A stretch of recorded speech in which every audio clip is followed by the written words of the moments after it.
Halo sobat semua, jumpa lagi di channel Tok Tok Kumbang dengan saya Mamang Google. Sebelum lanjut, bagi yang mau support channel ini, Mimin sudah mencantumkan link Saweria di deskripsi. Oke, lanjut.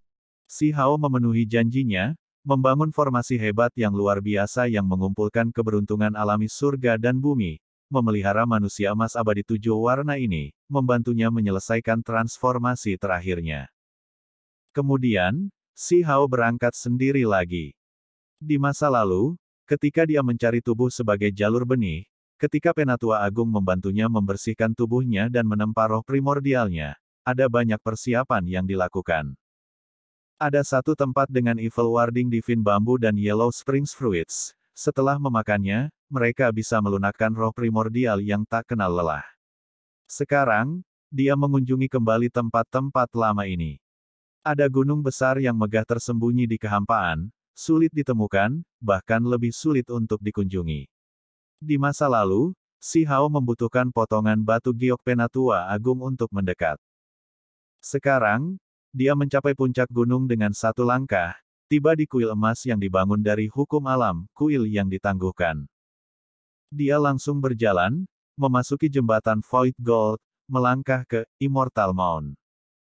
Ini berada di dalam dunia rahasia, ada Evil Warding Divine Bambu serta Yellow Springs Fruit yang tersembunyi di dalamnya. Ada desas-desus sebelumnya yang menyatakan bahwa begitu dua hal ini sepenuhnya matang, mereka dapat menghancurkan yang tidak menguntungkan. Namun, tidak ada yang berhasil. Si Hao tidak datang ke sini untuk barang-barang surgawi itu, dia sudah menelannya. Dia bersiap untuk meminta beberapa orang dari Istana Kekaisaran datang ke sini untuk menenangkan diri, mencari peluang. Dia datang untuk roh kepahlawanan. Tempat di mana buah mata air kuning tumbuh adalah tempat yin yang ekstrim. Ada banyak roh perang yang terkubur di sini. Si Hao sebelumnya secara pribadi melihat teror roh perang itu dengan matanya sendiri. Di antara mereka, beberapa lampu roh primordial yang terungkap dalam kegelapan sangat cemerlang, semuanya menjadi ganas dan mempesona, tidak lagi dingin dan menyeramkan, membawa aura dao abadi. Inilah tepatnya roh-roh heroik dari 9 surga 10 bumi, setelah jatuh dalam pertempuran, mereka dimakamkan di gundukan ini, tempat ini menjadi tempat peristirahatan terakhir mereka. Si Hao datang untuk mengundang mereka bertarung sekali lagi. Kabut gelap menyelimuti Immortal Mound yang kehitaman, tetapi jika seseorang membuka mata surgawi mereka, mereka akan melihat gumpalan roh primordial naik dan turun, tertidur. Ada terlalu banyak roh kepahlawanan di sini. Ada beberapa roh heroik di antara mereka yang sudah akan mencapai dao abadi, seluruhnya berwarna kuning keemasan, cerah dan kuat. Senior, meskipun saya tidak mau mengganggu kalian semua, saya masih datang, itu benar-benar memalukan. Ada beberapa kata yang sulit diucapkan, namun harus diucapkan. Saya berharap Anda semua meninggalkan gunung, untuk bertarung sekali lagi. Si Hao menundukkan kepalanya. Dia benar-benar merasa tidak wajar di sini, tidak nyaman. Itu karena ini adalah roh-roh heroik yang sudah jatuh dalam pertempuran, sudah melakukan segalanya untuk melindungi dunia ini di masa lalu, dan sekarang, dia harus meminta mereka untuk meninggalkan gunung lagi. Roh-roh ini diciptakan oleh sisa wasiat, yang dihasilkan oleh pecahan jiwa. Jika mereka mati lagi, bahkan jejak terakhir akan hilang. Itulah mengapa si Hao merasa malu dalam hati, merasa sulit untuk berbicara. Namun, dia tidak punya pilihan selain datang. Sekarang, 9 surga 10 bumi menghadapi periode paling berbahaya lagi, dia tidak berdaya untuk membalikkan langit sendirian. Pada akhirnya, dia tiba di depan sebuah batu raksasa. Ada jimat emas di sini yang menyegel tempat ini. Seorang petani tua mengambil bentuk. Dia melepaskan desahan. Siapa yang mengira kamu benar-benar akan datang? Petani tua ini adalah gambar di dinding batu, sekarang mendapatkan perasaan, mengambil bentuk.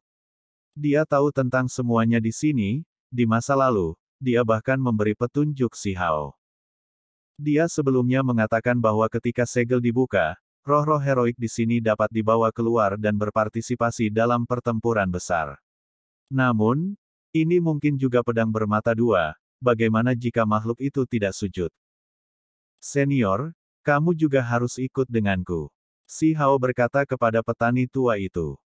Kemudian, dia mengaktifkan jimat tua dan kuning. Dengan suara hong, tempat ini bergetar hebat. Ratusan ribu hingga jutaan roh kepahlawanan melolong, mengguncang langit di atas dan bumi di bawah. The Immortal Mound runtuh, bumi dan batu terbang ke segala arah. Seluruh bumi besar naik dan turun, runtuh. Beberapa juta roh kepahlawanan muncul, semuanya gumpalan cahaya, pada akhirnya berubah menjadi sosok manusia, binatang raksasa, atau burung surgawi, semua spesies berbeda hadir. Di masa lalu, ada banyak makhluk dao abadi yang dikuburkan di sini setelah kematian, itulah sebabnya roh-roh heroik yang lahir di sini sangat kuat. Benar saja, roh-roh kepahlawanan emas itu, ketika mereka bergegas, membawa angin yang menakutkan, disertai dengan aura yang menyala-nyala, benar-benar dekat dengan dao abadi. Tentu saja, yang paling kuat persis seperti yang diceritakan petani tua itu sebelumnya, terkubur jauh di bawah tanah, selalu tertidur. Sebenarnya ada 3 sosok kuat yang bergegas ke surga, berubah menjadi bentuk manusia. Mereka semua adalah sosok dao abadi sejati. Orang bisa membayangkan betapa kuatnya mereka ketika mereka masih hidup, bahkan setelah kematian, semangat kepahlawanan mereka mencapai tingkat ini. Seberapa menakutkan ini? Kau yang membangunkan kami. Roh kepahlawanan dao abadi berbicara. Dia sepenuhnya berwarna emas, tidak memiliki tubuh daging, hanya memiliki tubuh jiwa. Iya, generasi muda ini membawa rasa malu, mengganggu istirahat para senior. Si Hao benar-benar merasa sangat bersalah. Tidak perlu menyalahkan diri sendiri. Alasan kami ada justru untuk hari ini, untuk melangkah di medan perang sekali lagi. Justru karena kami masih membawa sisa wasiat, ingin menebus diri kami sendiri di medan perang, dan itulah mengapa kami berubah menjadi roh heroik. Tujuan utama kita adalah kembali ke medan perang, menghadapi musuh, menghabiskan sisa kekuatan kita. Beberapa roh kepahlawanan berasal dari era besar terakhir, beberapa bahkan lebih kuno, tidak mungkin untuk dikonfirmasi. Kalau tidak, tidak akan ada begitu banyak makhluk dao abadi yang muncul. Si Hao tidak pernah mengira mereka akan langsung seperti ini. Hal itu membuat matanya sedikit perih. Dia bahkan tidak perlu menjelaskan banyak, roh-roh heroik ini sudah akan mengikutinya. Jika kami mengikutimu, kemungkinan besar kami tidak akan bisa eksis untuk waktu yang lama. Salah satu roh kepahlawanan memperingatkan. Tidak apa-apa, begitu kita pergi, para senior akan mendapatkan berkah, dapat menerima perlindungan dan makanan dari surga dan bumi. Kata si Hao. Dia memberitahu mereka bahwa pengadilan kekaisaran memiliki kekuatan kemauan yang kuat yang dapat memelihara energi yang di dalam semua roh heroik, membantu mereka membebaskan diri dari energi kematian, memungkinkan mereka untuk menjadi semakin kuat. Tidak lama kemudian, angin surgawi bertiup. Si Hao membawa jutaan pasukan ini kembali, mengatur mereka di berbagai istana raksasa di dalam Imperial Court, menempatkan mereka di sana seperti citranya sendiri. Sejak saat itu, roh-roh heroik ini dibaptis dengan kekuatan kehendak, menjadi semakin kuat. Setelah si Hao membuat beberapa pengaturan, dia pergi sendiri lagi. Dia menuju ke surga tak terukur 9 surga. Pada akhirnya, dia menuju ke utara, mendekati laut itu. Dia melepaskan desahan. Di laut utara ini, dia sebelumnya jatuh ke pusaran waktu dengan semut bertanduk surgawi, melihat seorang permaisuri berpakaian putih. Wanita itu melintasi ruang dan waktu untuk berbicara dengannya. Sayangnya, misteri surga menghapus segalanya, dia tidak dapat mengingat informasi yang dikatakan permaisuri berpakaian putih kepadanya. Tampaknya dekat, tetapi persis seperti yang dikatakan permaisuri berpakaian putih. Mereka dipisahkan oleh ruang dan waktu, satu langkah era yang hebat, jarak yang terlalu jauh, beberapa hal yang mustahil untuk ditentang oleh langit. Permaisuri berpakaian putih sebelumnya telah melawan arus sungai waktu yang besar, mengusir raja yang tidak akan mati, dia juga sebelumnya melipat perahu kertas oleh sarang Kun Peng, bahkan mengambil bentuk di sana sebelumnya. Si Hao tetap diam untuk waktu yang lama. Pada akhirnya, dia pergi.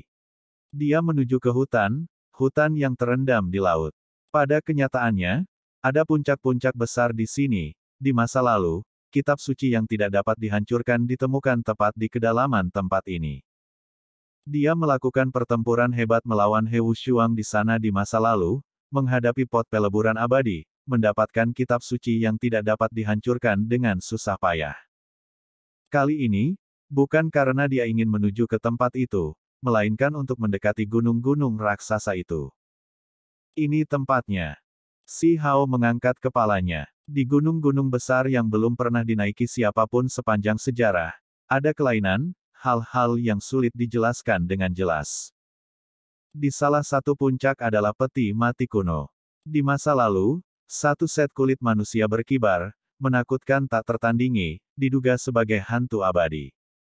Di gunung raksasa lain, ada makhluk duduk yang mengabaikan semua hal di bawah. Sekarang, dia datang lagi, bertemu mereka sekali lagi. Hong. Kali ini, si Hao tidak ragu-ragu, melompat keluar, bergegas menuju puncak. Ini adalah tanah terbatas, orang luar tidak bisa mendekatinya sama sekali. Namun, budidaya si Hao sekarang pada tingkat yang sama sekali berbeda. Area terlarang yang sebelumnya tidak bisa dia injak sekarang seperti tanah datar. Dia naik. Ada peti mati kuno yang terletak di tebing terjal. Saat ini, peti mati kuno itu tertutup, di sebelahnya ada makhluk humanoid yang menakutkan, tubuh ditutupi bulu merah, setinggi setengah kaki. Kukunya hitam pekat seperti kait besi, mata tertutup, menjaga peti mati kuno. Aohou. Seolah merasakan sesuatu, makhluk yang seluruhnya ditutupi rambut berwarna darah ini membuka matanya, mengeluarkan teriakan keras. Semua gunung dan tebing bergetar, badan air yang luas di kejauhan melepaskan surga yang meluap dengan gelombang besar, menyebarkan awan di langit. Ini adalah makhluk yang seperti roh jahat, tampak terlalu jahat. Bahkan wajahnya ditutupi bulu merah. Ketika membuka mulutnya, warnanya sangat merah, hanya taringnya yang seputih salju. Matanya merah, sangat menakutkan. Alam tertinggi menjadi. Si Hao melihat melalui budidayanya. Kemudian, dia mengangguk, sedikit berharap pada makhluk di peti mati kuno itu. Peng! Ketika makhluk tingkat tertinggi melemparkan dirinya sendiri, jari si Hao turun, menundukkannya, mencegahnya bergerak sama sekali. Teman Dao, tolong keluar untuk bertemu denganku. Kuang Dang. Tutup peti mati kuno berguling, satu set kulit manusia berkibar keluar dari dalam. Kemudian, itu membengkak, mengambang di langit pada akhirnya, rongga matanya yang kosong berkedip-kedip dengan cahaya dingin. Kemudian, seseorang berdiri dari dalam, seluruh tubuh mereka berdarah, tanpa kulit, pemandangan ini mengerikan. Seperangkat kulit itu miliknya. Saya pikir teman Dao harus tetap memakai kulit abadi. Si Hao berkata dengan tenang. Saya dikuliti di masa lalu, bahkan jika saya memakainya sekarang, akan sulit bagi saya untuk pulih. Suara itu sedingin es. Namun, pada akhirnya, kumpulan kulit dan daging berdarah masih menyatu. Ini adalah seorang penatua, semua pori-porinya mengeluarkan darah. Orang bisa membayangkan betapa menyedihkan kematiannya di masa lalu. Dunia ini benar-benar memiliki hantu abadi. Si Hao berkata dengan desahan ringan. Benar. Di puncak gunung lain, seseorang menjawab. Ini adalah makhluk dengan rambut abu-abu panjang, matanya juga abu-abu mematikan, duduk di puncak gunung. Si Hao memperhatikannya sejak lama, tetapi dia mengabaikannya.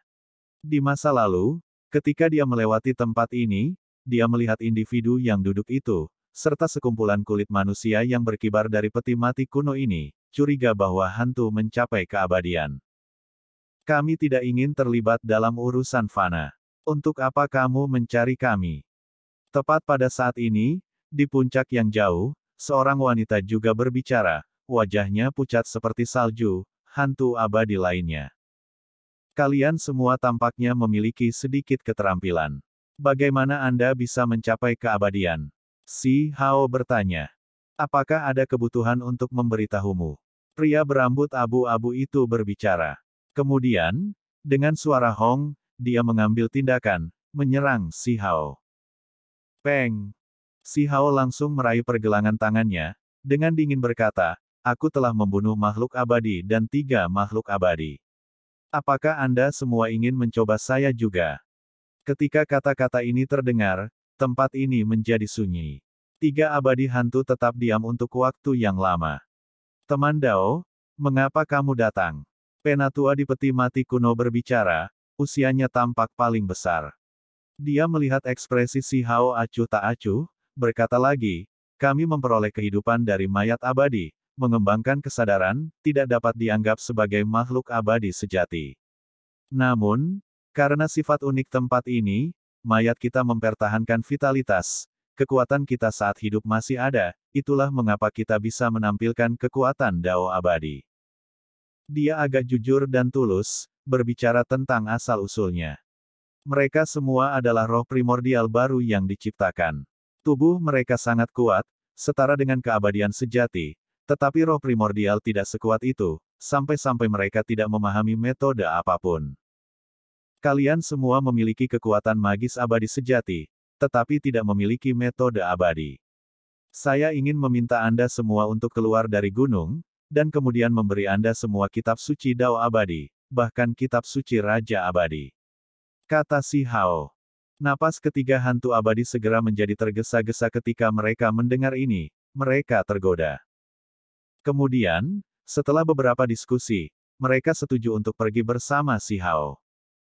Si Hao tahu bahwa mereka bertiga hanya akan mendengarkannya saat dia masih di dunia ini, mereka akan merasa terancam olehnya. Begitu dia pergi, mereka mungkin menjadi bencana. Namun, dia tidak takut karena dia memiliki kepercayaan diri untuk selalu menaklukkan mereka. 1500 tahun, itu berlalu perlahan begitu saja. Imperial Court berkembang ke puncaknya. Sebagian besar jenius di bawah langit memasuki istana kekaisaran, sekarang sudah dewasa, menghadap ke semua sisi. Ini terutama terjadi ketika manusia emas abadi 7 warna keluar dari pengasingan, menjadi seseorang yang sebanding dengan sosok Dao abadi setelah menyelesaikan transformasinya, menghadap ke kosmos yang gelap, waspada terhadap invasi makhluk kegelapan. Pada saat yang sama, ia menyerap esensi matahari, bulan, dan bintang di sini, melanjutkan kultivasinya. Ada juga roh-roh kepahlawanan, di bawah kekuatan kemauan, 3 roh kepahlawanan Dao abadi menstabilkan buah Dao mereka. Ada beberapa yang mendekati tingkat keabadian sejati juga, semuanya sekarang melindungi pengadilan kekaisaran. Ketiga hantu abadi juga memahami peran mereka, menjaga jalan Desolate Border. Tentu saja, si Hao akan memaksa inkarnasi selalu mengikuti mereka, melindungi semuanya bersama mereka. Pada kenyataannya, tahun-tahun ini tidak damai. Terlepas dari apakah itu jalur wilayah yang tidak berpenghuni di Desolate Border atau lorong kegelapan di kedalaman kosmos, seringkali, akan ada retakan, dan kemudian makhluk akan bergegas keluar. Dapat dikatakan bahwa setelah bertahun-tahun, para pembudidaya pengadilan kekaisaran selalu bertarung dengan sengit. Satu-satunya hal yang beruntung adalah bahwa ini adalah zaman tanpa budidaya, sehingga makhluk dari pihak lain merasa menahan rasa takut, tidak berani untuk benar-benar menghubungkan dua dunia, semuanya menahan diri. Pada saat yang sama, si Hao mengundang penguasa wilayah terlarang, tengkorak kristal dan monster tua lainnya untuk mengatur beberapa hal sehingga Raja Abadi tidak bisa benar-benar menyeberang, baru kemudian mereka merasa sedikit lebih nyaman. Laut Realem dalam kekacauan, beberapa makhluk akan mencapai pantai. Sisi lain berjaga-jaga, Raja-Raja Abadi membuat persiapan untuk menghadapi musuh besar. Tuan wilayah terlarang berkata. Beberapa ratus tahun yang lalu, si Hao mengunjungi Damworld lagi, tetapi kemudian tidak kembali. Itu karena ada makhluk yang mendekat, akan naik ke bendungan. Pasti akan ada pertempuran di sana, dan itu akan menjadi sangat pahit. Makhluk yang mencapai pantai akan segera menghentikan musuh mereka. Mengenai peti kayu busuk itu, apakah kamu bisa menemukan sesuatu? Si Hao bertanya kepada penguasa wilayah terlarang. Tidak ada, aku masih tidak bisa membukanya. Meskipun hal ini sangat penting, mereka tidak bisa membukanya, bahkan membuat penguasa wilayah terbatas itu sakit kepala, tidak berdaya untuk melakukan apapun. Bahkan tengkorak kristal dan orang-orang aneh tua lainnya tidak bisa berbuat apa-apa. Mereka berbicara terus terang, mengetahui bahwa benda ini sangat penting, bahwa itu adalah artefak misterius dari zaman kehancuran Kaisar. Itu mungkin bahkan lebih misterius daripada artefak kuno asal di sisi lain dan wilayah pemakaman. Mereka datang lagi. Tiba-tiba, Si Hao bangkit. Ketika dia menerima informasi, dia dengan cepat bergegas ke kedalaman kosmos yang gelap.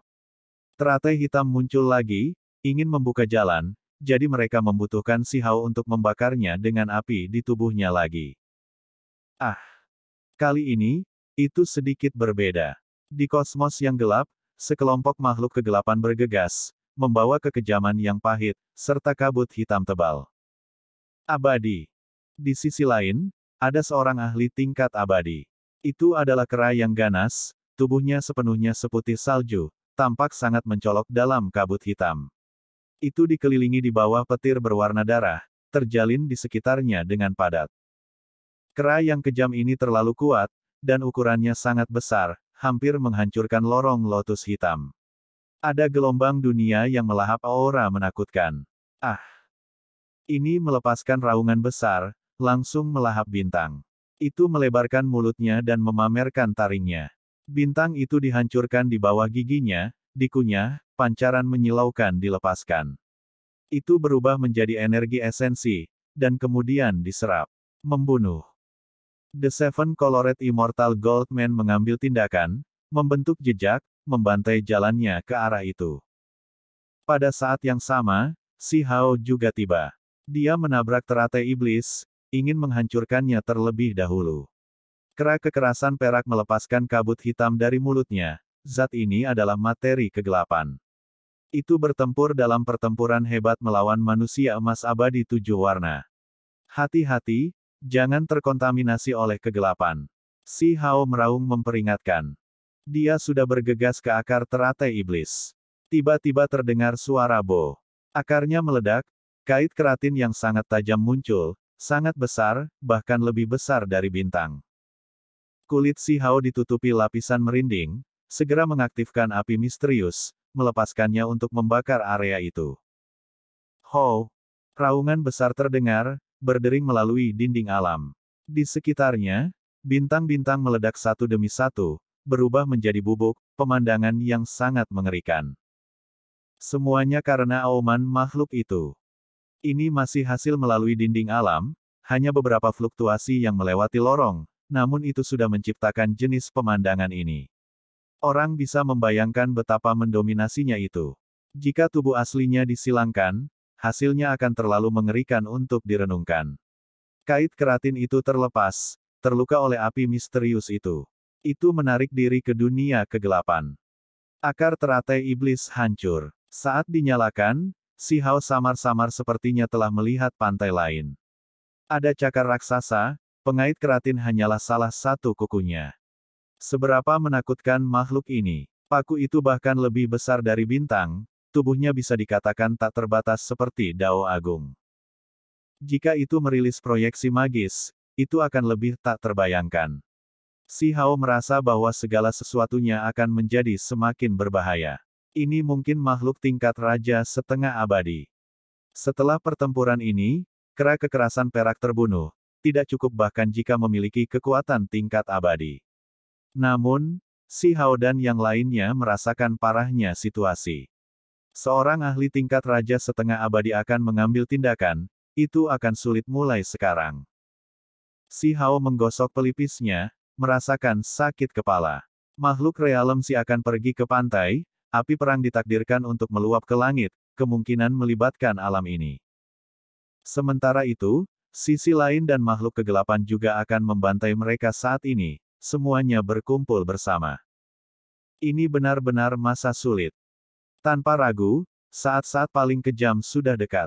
Saat-saat yang benar-benar mengkhawatirkan akan segera muncul. Benar saja, dalam 500 tahun berikutnya, pertempuran menjadi semakin kejam. Makhluk tirani menyeberang dari waktu ke waktu. Terlepas dari apakah itu manusia emas abadi 7 warna, 3 hantu abadi, atau roh heroik, mereka semua pindah. Sementara itu, tubuh Si Hao akan memaksa dan tubuh aslinya bergerak, menjaga semua sisi, bertarung melawan yang lain. Pengadilan kekaisaran juga menderita kerugian, beberapa roh kepahlawanan jatuh, sampai-sampai salah satu dari 3 abadi besar kembali ke Dao, berasimilasi dengan hukum langit dan bumi. Namun, mereka yang selamat menjadi semakin kuat. Setelah mengalami penajaman pertempuran hebat dari 2 alam, semakin mereka tertindas, semakin gagah berani mereka. Beberapa orang, selama mereka selamat, mereka akan menjadi lebih kuat dan lebih kuat. Sementara itu, saat ini, di mata orang-orang di dunia ini, Si Hao sudah mencapai 5.500 tahun. Semut bertanduk surgawi, Muking, naga merah dan yang lainnya tidak jauh berbeda dalam usia. Pada saat ini, beberapa orang akhirnya akan menerobos, mereka tidak jauh. Mencapai Dao pada 5.000 tahun sesuatu, bahkan jika ini di domain abadi atau di sisi lain, ini adalah bakat warping surga, apalagi di zaman tanpa budidaya seperti ini. Jika berada di domain abadi, mereka mungkin tidak lebih lambat dari Aogan, Pan Yi dan yang lainnya.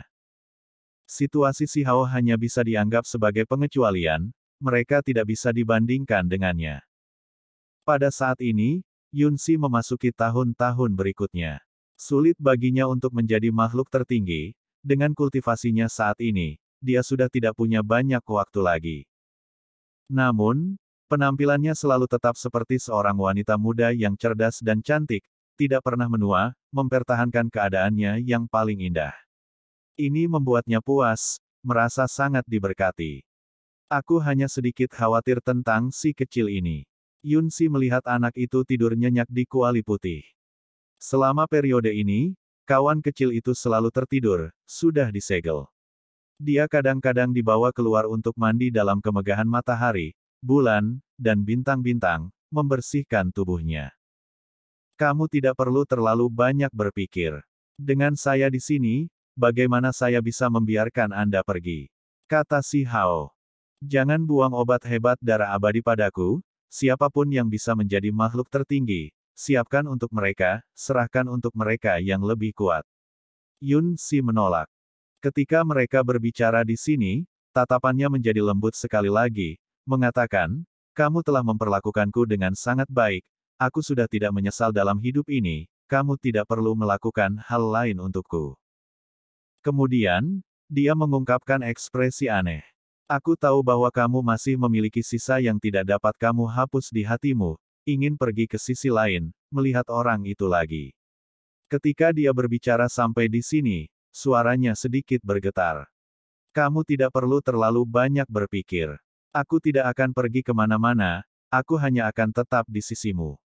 Kata Si Hao. Ketika Yunxi mendengar ini, dia menjadi bahagia, berkata, dalam hidup ini, kamu hanya milikku. Setelah mengatakan ini, matanya mengembara, menjadi sedikit berkabut. Ketika saya menjadi tua dan mati, ketika saya meninggalkan dunia ini, Anda kemudian dapat mencarinya, saya tidak akan keberatan. Jangan biarkan hatimu selamanya terperangkap dalam sangkar. Ketika dia mendengar kata-kata ini, ekspresi Si Hao tiba-tiba menjadi tajam, berkata, jangan katakan itu, kita berdua akan menghabiskan tahun-tahun kita bersama. Saya tidak membutuhkan obat hebat darah abadi Anda, saya hanya ingin meninggalkan dunia ini secara alami. Yunxi menggelengkan kepalanya, sikapnya tegas dan tegas. Aku akan menggunakan darahku, membantumu menjalani kehidupan kedua. Kata Si Hao. Dia memotong pergelangan tangannya, memaksa keluar darah asli, gemerlap seperti cahaya warna-warni merah, benar-benar menerangi langit dan bumi. Tetes demi tetes turun, membawa aroma obat. Darahnya hanya lebih baik daripada obat hebat darah abadi sejati. Si Hao sangat mendominasi, dengan paksa memurnikan darah aslinya sendiri, membersihkan tubuh Yunxi, mentransfer sifat obat abadi ke dalam tubuhnya. Ini akan membahayakan vitalitasmu, aku tidak menginginkannya. Yunxi dengan keras kepala menolak. Namun, bagaimana dia bisa melawan Si Hao? Tidak perlu khawatir, itu tidak akan banyak melukaiku. Saat itu, kepala kakek, Dazuang, Ermeng, dan yang lainnya semuanya dibersihkan dengan cara ini. Kata Si Hao. Mata Yunxi meneteskan air mata. Jika ada pilihan, siapa yang rela mati, siapa yang rela berpisah dengan anak-anaknya, berpisah selamanya dari orang yang dicintainya. Dia seperti kepala klan tua masa lalu, Ermeng, Huzi dan yang lainnya. Alasan dia menolak adalah karena dia tidak ingin Si Hao menyia-nyiakan esensi darahnya yang sebenarnya, takut dia akan terluka, bahwa keterampilan Dao-nya akan sulit untuk maju. Hanya ketika mereka benar-benar peduli padanya, apakah mereka akan seperti ini?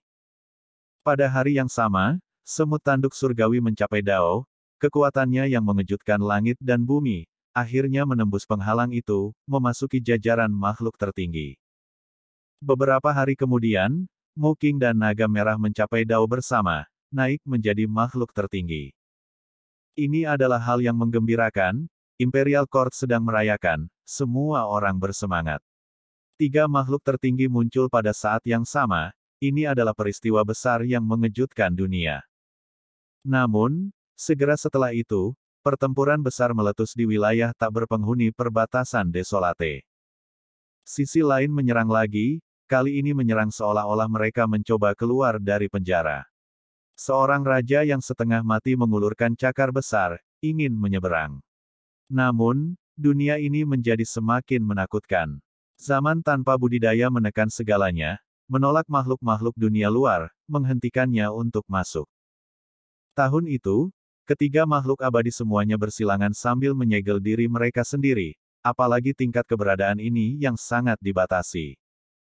Pada akhirnya, dia dikirim kembali secara paksa. Si Hao memimpin semua ahli dalam menghadapi musuh. Selama pertempuran ini, pupil matanya berkontraksi, menatap serigala hitam raksasa yang muncul di mulut lorong, ekspresinya hampir menjadi kaku.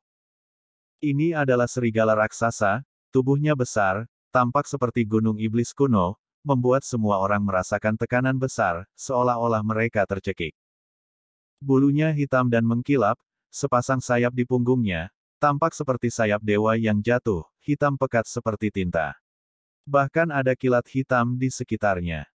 Seluruh medan perang bertempur dengan darah, itu sangat intens. Namun, Si Hao selalu linglung, hampir melupakan pertempuran besar itu. Ho! Serigala dewa raksasa meraung, menghancurkan gunung dan sungai. Peng!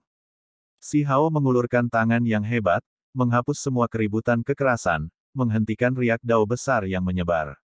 Kalau tidak, konsekuensinya tidak terbayangkan. Kemudian, Si Hao menjadi gila, benar-benar menampilkan proyeksi magis, menjadi seperti dewa iblis yang tak tertandingi yang merobek dunia, tak terbendung, bertarung sampai hujan darah berserakan. 3 makhluk yang mendekati tingkat makhluk abadi segera hancur berkeping-keping ketika mereka baru saja mendekat, darah mereka memercik kemana-mana. Si Hao bertarung sampai matanya memerah. Dia bergegas ke lorong, ingin meraih serigala raksasa hitam itu. Itu karena terlihat familiar. Serigala ini sangat mirip dengan serigala kecil di sisi Huolinger, serigala surgawi muda yang mereka bawa dari pegunungan 100 hancur. Film pun berakhir. Saya ucapkan terima kasih sahabat semua yang sudah setia menonton video editan saya yang seadanya ini. Sudi kiranya Anda subscribe dan menekan tombol lonceng pada channel saya karena saya akan upload video baru tiap harinya. Terima kasih.